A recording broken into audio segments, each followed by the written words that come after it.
I'm come to you from DVS Sciences, and we're a developer and now a seller into the research market of instrumentation for doing multi-parameter single-cell assays. Multi-parameter infers multicolors, polychromatism. The reality is that we do it with metals, and all metals are kind of silvery gray, and so this title was meant to make you wonder just what the heck we're doing.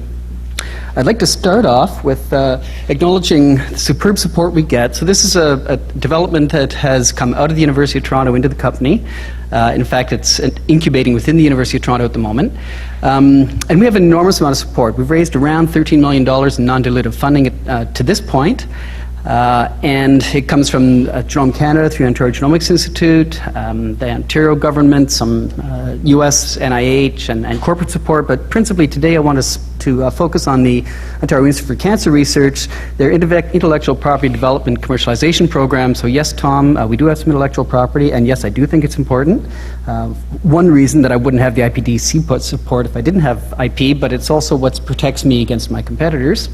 I just want to point out for those of you who might be interested in the IPDCP, this is probably the most helpful support I get. Their money is great, their business and management support is absolutely superb. So that little advertisement for them out of the way.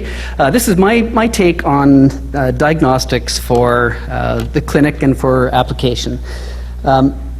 The promise of the genomics revolution was that we would have diagnostics that were patient-specific, that we knew enough about the biology of each person that we could design and produce drugs that were specific to that person and treat that person with low risk of adverse effects. The reality is it's not come to pass, and largely it's not come to pass because the therapies are non-specific, the drugs are not well designed because we don't have the feedback. We just don't have access to the individualized information that allows the feedback into the drug discovery, into the prognostic therapies. And my take on that is the need is for the development of tools that allow the determination and characterization of rare and heterogeneous cells in complex mixtures at the single cell level, where we're looking at the diseased cell and the complex matrix of a whole bunch of non-diseased cells. And to do that, we require a lot of biomarkers. Just statistically speaking, if you want to pick out a cancer stem cell, which is say 1 in a million cells, then you're going to need at least 20 biomarkers statistically to identify that. The conventional technology for doing biomarker discovery or biomarker identification in single cells is fluorescence.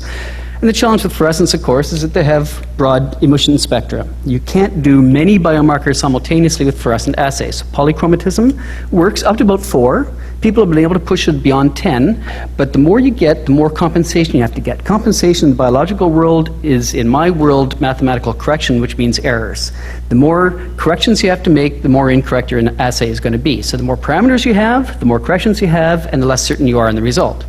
So our solution for that is to get rid of the fluorophores, replace them with metals, and measure the metals with mass spectrometry. So if I do that, then I have a very sensitive detector system with exquisitely resolved detection channels, more than 4 orders of magnitude resolution between adjacent masses, and I have very many metal atoms that I can use as tags. So I have many parameters I can measure simultaneously with a wide dynamic range, because that's what the mass spectrometer gives you, and with the new opportunity for doing absolute quantification, which from an analytical chemistry point of view is a new thing, I think, for biology. So the technologies we brought to the market then are 2 instrument platforms. One is introduced last month at the GLIFCA meeting. That's a mass cytometer for doing multi-parameter cell assay for up to about 1,000 cells per second, measuring biomarkers in that cell at as low as 100 copies per cell. And the second product, which we're now developing in collaboration with Agilent Life Technologies, is for a bead array, gene array killer application, which is to use multiplex metal-encoded beads to replace 2-dimensional gene and protein arrays. Both of those instruments read reagents that we also produce, metal tagging reagents that will tag affinity products like aptamers or antibodies or intercalate the DNA, and metal-encoded beads that will run on the bead array platform. Right, so we'll go into a little bit of the technology and why we're doing this. What was the conception that made this thing possible was a recognition that there are many isotopes, many elements in the periodic table, many isotopes of those elements that can be used and ionized and analyzed by mass spectrometry with exquisite resolution, quantitatively with high dynamic range. So for example, just the lanthanides themselves, there are 13 lanthanide elements that come in 37 different isotopes, and you can do a 30-parameter assay just using the lanthanides. If you want to do more than 30 parameters, then you add in some of the noble metals and you'll get a 50-parameter assay. If you want to do more than that, there are lots more elements in the periodic table. Just choose elements that are not common in the biological system. The issue is I want to have no background so that when I see a signal, it's a real signal. Right, the way we do it then is a proprietary tag. It's a polymer. In this instance, it's a methacrylic polymer. It carries multiple copies. Each polymer carries 30 atoms of a given isotope as a tag. We attach between 4 and 8 of those per antibody, which gives us a tag load on each antibody between 150 and 250 atoms. That allows us to detect 100 copies of an antigen per cell with a dynamic range of 4 to 5 orders of magnitude. Right. We also at the same time intercalate the DNA with a metal. That is, add a metal into the DNA, and it has a couple of purposes. One of them, when we're doing single cell assay, so what do we really do? We take the cell, we vaporize it, atomize it, ionize it, and look at the elemental composition of that cell. That's a temporal event. It lasts about 200 microseconds, and we want to distinguish a single cell event from a cell fragment event or from a duplex cell event. We do that by measuring the temporal evolution of the metallo-intercalator signal in the DNA. At the same time, we have 2 different metal intercalators, rhodium and iridium. In fact, we have 3 because iridium comes in 2 different isotopes, and we can use that for doing live dead cell distinction. For example, if you probe a live cell with a metallo-intercalator, it will not penetrate the cell membrane, so it doesn't stain the DNA, but it will penetrate a dead cell. And then you permeabilize the cell and stain it with the other intercalator, and now you get a response. If you picked up the first intercalator, the cell was dead, you don't consider the data. If it didn't pick up the first one, but picks up the second one, you can identify the single cell event, and you can quantify against the intercalator. All right, so the way we do the analysis then is through inductively coupled plasma mass spectrometry. It is the preferred method for the last 30 years for doing elemental analysis. If your spouse is poisoning you with warfarin, then you'll have thallium in your blood. This is the method people use to measure thallium, or arsenic in drinking water, or beryllium in nuclear fuel rods. It is the absolute way for doing elemental analysis. The challenge is that atomic spectroscopists like me never ever talk to biologists like you.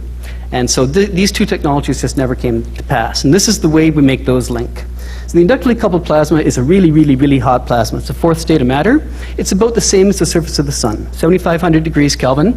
If you put something into that plasma, it very quickly vaporizes, atomizes, and ionizes. So we do that on purpose. We add onto our antibody or aptamer, we add a polymer that contains multiple copies of a given isotope, so that the isotope that we chose is distinctive of that particular antibody we have. You construct a panel of those antibodies, each one distinctively labeled with a different isotope, and stain your cell, and then throw that whole cell into the plasma, where the whole thing will vaporize, atomize, and ionize. I then extract the ions out of that plasma and do elemental analysis on the composition of that cell. If I get an intercalator signal that is responsive, it tells me that was a single cell event, then I integrate the ion signals in that event period, and that gives me the elemental composition of the cell. That can be related back to the antibody that we had. So the presence of the signal indicates the presence of the antibody. If you know, and it's actually absolutely quantitative, that's the other aspect. This thing is so hot that everything is 100% ionized. If everything is 100% ionized, that means there's no matrix effect. There's no competitive ionization. That means that the number of ions that I see out here is exactly proportional to the number of atoms that went in the front end. So the signal here, if there's no background, if it's a unique element that was not in the biological system, then that indicates the presence of the antibody. The intensity tells me the number of copies of the antibody, and if you know the antibody-antigen binding efficiency, then you have a quantitative assay for the amount of the antigen. All right, so the instrument looks like this. It's simply you throw a cell into the system, it vaporizes, atomizes, and ionizes. We collect all the ions out of that, pulse them through a time-of-flight mass spectrometer really quickly. So this is an extremely fast, it's a very novel kind of mass spectrometer. It scans about 100 kilohertz per second. Kilohertz is the same thing as kilohertz per second. And we record a mass spectrum in each one. In fact, we record about 20 or 30 mass spectra per cell event. That allows us to get the temporal evolution of that signal. And I should tell you a little bit what the data is going to look like. I'm going to show you a format that you may not be familiar with. We'll show it to you first. So the instrument is up here. This is the cell ionizer. The cell comes through, it vaporizes, atomizes, and ionizes, produces a cloud of about 2 millimeter diameter flowing at 10 meters per second. It transits into this aperture in a period of about 200 microseconds. produces a mass spectrum, which is what people are normally used to in mass spectroscopy. But that mass spectrum actually has a temporal evolution, right? It evolved during the evolution of that cell event. So we're going to turn this on its side and display this now in time and mass rather than intensity. This plot now has intensity coming out in the plane. We can't see it. We're going to display a display that looks like this, that says, this is time, about 13 microseconds per pixel in this direction, and mass in this direction. And the data then looks like this. This is real-time data. This is about 3 milliseconds worth of data. This is the time. Every one of these pixels in this dimension is a different mass spectrum. And this is a BCLQ leukemia patient sample from Quebec. So we have tagged, in this instance, only 7 proteins with these stable isotopes. If we look at the detection channels, these are what they look like. You'll see that they sort of parse out in clusters. And the clusters can be correlated here. This is the iridium intercalator. Separately, we look at that signal and say, that has a Gaussian distribution. That's a single cell event. And I can then intercalate back here. I can integrate back at the ion signals and produce packages of data. The data we collect from that, we transform into FCS data files, which are compatible with third-party flow cytometry software. So it looks like this. In conventional flow cytometry, you plot one parameter against another parameter in all the different dimensions of parameters that you measured. So if you did 4 parameters, you'd have a 4 by 4 matrix, and you have 4 squared divided by 2 individual parameters. If you're doing a 30 parameter assay, it's a 30 by 30 squared matrix. A lot of data. But each one of these, then, you can highlight a section here, and it'll show how it amplifies through all the other dimensions. For the researcher, this is what they're used to, this is what they like, and this is how they want to produce, they want to analyze the data. It doesn't do you much good in the clinical application, which I'll show you next, or almost next. What I want to show is there's a lot of data one gets out of this. There's a lot of different cells, many different parameters, and it's really hard to figure out how to display the data. We choose to display it in a polar logarithmic plot. So this is a plot that has all the biomarkers out here that we were analyzing. The distance from the center is the concentration. So this is a higher concentration, that's a higher concentration. It's logarithmic, so this is 1,000 times that. And then we display the data. We mark each one of those with a stable isotope, and then display the data. For example, a M0, FAB-M0 leukemia cell line. It's a fairly primitive cell line, rather stem-like, and it has a biomarker distribution, a fingerprint that looks like this. A more differentiated FAB-M5 cell line looks like this, a very different distinctive signature. You can distinguish those two just on the basis of that signature. And the patient sample looks like this. Again, very distinctive signature. What I want you to take out of that is each of these cell types has a distinctive and reproducible biomarker signature that will allow you to identify that cell in the presence of a lot of other cells. Why is that important? If you're going to do the clinic, if this is ever going to make it to the clinic, then you have to have an assay that is easily recognizable by the clinician. And that is, you can't look at a 30 parameter squared display and try to ferret out what's important. You do it by, in this instance, an unsupervised neural network, which works in this data. In fluorescence, neural networks have sort of lost favor because of the fuzziness of data. When you start correcting, compensating overlaps, then the data gets fuzzy. Neural networks don't work in fuzzy data. They work really well in quantitative data. So this is an example. We're running a lymphoma B cell line. It was intentionally just a lymphoma B cell line, and we just asked it to go and look at, we put it through a neural network screen and said, tell me 15 different types of cells you see there. And 14 of the cells came up looking like this, and they're all obviously B cells. But there's one group of cells that sat out here that otherwise I wouldn't have thought of as very distinctive, but they have a very distinctive biomarker signature. And if you remember from the last slide, this is the BCLQ patient sample. In actual fact, we did a really bad experiment. This is a carryover from the day before's experiment. It just happens to be 0.1% of the cells that were in our B cell line were the patient sample. What it points out to you is that it's possible through a multivariate signature to not only identify that there is a rogue cell or a disease cell, but because you had that distinctive multivariate signature, you can actually identify which cell that is and what disease that codes for. All right, so we produce the data in FCS format, which is the way that flow cytometrists like to analyze the data. So this is just a typical way that one would analyze a T cell activation pathway. sort through, you choose a group in one dimension, and then drill down and look at all the other parameter assays that come out of that. The difference is, the way I just sort of threw this up here, normally in fluorescence, if you're going to do a 17-parameter assay like this one is, you would have to do a minimum of 7 different samples, because you do 4 colors on each sample, and you have to have 2 overlaps on each one, and then correlate all the data. And the cell that you analyzed over here really didn't have anything to do with the cell you did over here. This data, because you do all the parameters at the same time, they're all correlated. The cell that I saw right there is also the cell that I saw over there was also the cell that I saw in the 17th other dimension. All right, so you do all of this data at one time. It's efficient because you do so many things at the same time. All right, lest you think that we only look at cell surface markers, we also do intracellular stains. So a group in Stanford, in fact, we just delivered an instrument 2 days ago to Stanford, and it was installed last night and functions and signed off. Really good for a mass spec. So this is a parameter stain. So Gary Nolan's group is doing multidimensional phosphorylation signaling, and normally one will look at a few parameters, especially since an intracellular stain, fluorescence has a problem on intracellular stains because it changes fluorescence when it gets bound into the matrix. Atoms don't change their mass, so I don't have any problem with intracellular tagging. And we can do a lot of them at the same time. The advantage then is that I can look at stimulation of a pathway. Stimulation means drug candidate, stimulation or suppression of a pathway. And I can look at how that pathway gets amplified in all the other parallel dimensions. So I can look at all the signaling pathways at the same time, because I can do 50-parameter assay on multiple phosphorylation pathways. It's going to be a really powerful method for doing drug discovery, so for pharma. Okay, so I would like to change directions just very briefly here. We've talked about cell analysis, and that's a done deal. That instrument is now commercially available, and we hope that the uptake is going to be great on that. The next instrument is for bead array analysis, where we're going to compete in the sphere of the 2-dimensional gene and protein arrays. And the basis of that is that you can metal encode beads. And you'll be familiar with that, say, from the Luminex platform, where they have 2 colors of fluorophores, and they now have a 3-color platform.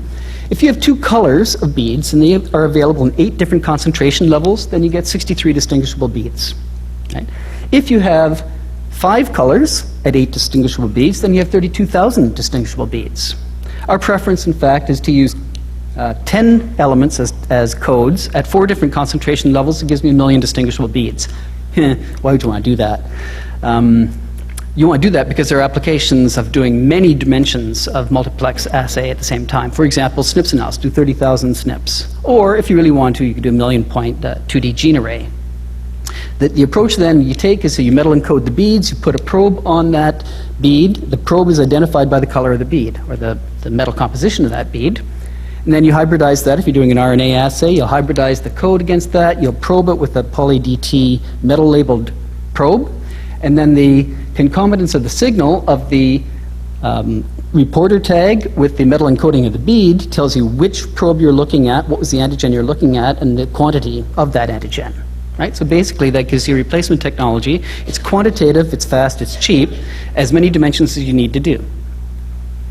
Again, the data looks like this. Then I want to show you a little bit more of this real-time data. So this is a collection of 4 types of beads. We just did binary encoding for these beads. That is, it either has an element or doesn't have an element. There are 4 elements. That means that there are 2 to the 4th minus 1, or 15 different kinds of beads you can make with 4 elements at 2 concentrations.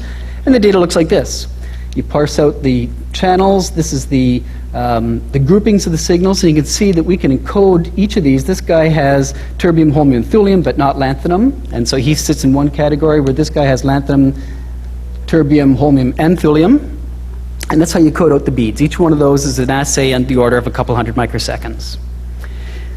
More variability is given by multiple encoding by multiple levels, and so if you have the number of levels raised to the number of metals used as tags minus 1 will give you, say, 1 million probes for 10 elements at 4 concentrations. This is an example then of 4 concentrations of beads labeled with, oh, this is just the thulium bead at 4 different concentrations, indicating that we can completely distinctively tag those beads and recognize them independently.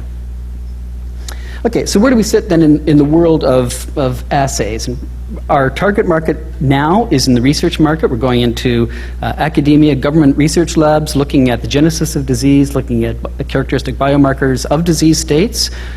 into pharma services, looking at drug discovery and responder populations, and clinical research applications where the clinicians are going to be identifying the panels that will eventually be taken into the FDA for clinical application. But the market itself, then, we sit in the analytical instruments subset of the life science tools market. It's around a $6 billion market. Our market is the $4 billion cell analysis and cell lysate and whole cell analysis market, and we sit in the middle of both of those. If you take this out into the speed, throughput, multiplex capability, two-dimensional assay, it really parses out into two types of cell assays. There's the one here, which is low multiplex, high speed, is a single cell assay, normally dominated by flow cytometry. And this market is the high multiplex, low speed assay, which is normally dominated by 2D gene arrays. And our technology sits rather uniquely in the middle of those. We have a high speed, many dimensions of assay that satisfies both the single cell assay market and the cell lysate gene array type market. So, where we sit at the moment is that we have managed to bootstrap the company through non-dilutive investment to the point that we've now shipped 3 instruments into the marketplace, and we've launched both our instruments and our reagents for sale. Anybody wants to buy an instrument, I'd be glad to sell you one. We continue to look for collaborators that will help us to develop applications, and of course, we're looking for customers.